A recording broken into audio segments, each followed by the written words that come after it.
اعوذ باللہ من الشیطان الرجیم بسم اللہ الرحمن الرحیم۔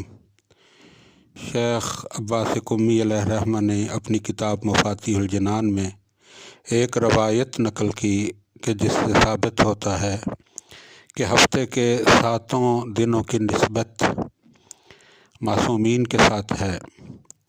ہفتے کا پہلا دن یوم الاحد یعنی 1 کا دن، اور 1 سے مراد امیر المومنین علیہ السلام ہیں۔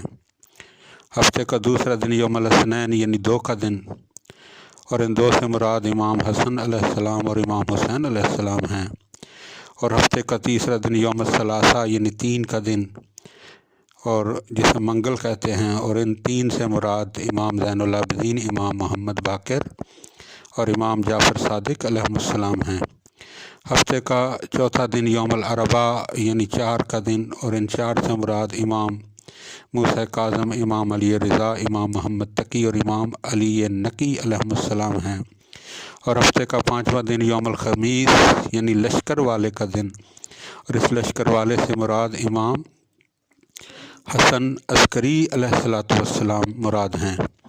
اور ہفتے کا 6واں دن یعنی یوم الجمعہ یعنی جمع کرنے والے کا دن، اور اس جمع کرنے والے سے مراد امام زمانہ علیہ السلام کی ذات مراد ہے۔ اور ہفتے کا 7واں اور آخری دن یوم السبت، اور اس سبت سے مراد حضرت محمد مصطفیٰ صلی اللہ علیہ وآلہ وسلم کی ذات والا صفات مراد ہے۔ لہذا مومنین کو چاہیے کہ ان دنوں میں انہی معصومین کے ساتھ توسل کریں اور انہی کا واسطہ دے کر دعا مانگیں، تاکہ اللہ تعالی ہماری دعاؤں کو شرف قبولیت عطا فرمائے۔ اللہم صلی علی محمد و آل محمد وعجل فرج آل محمد۔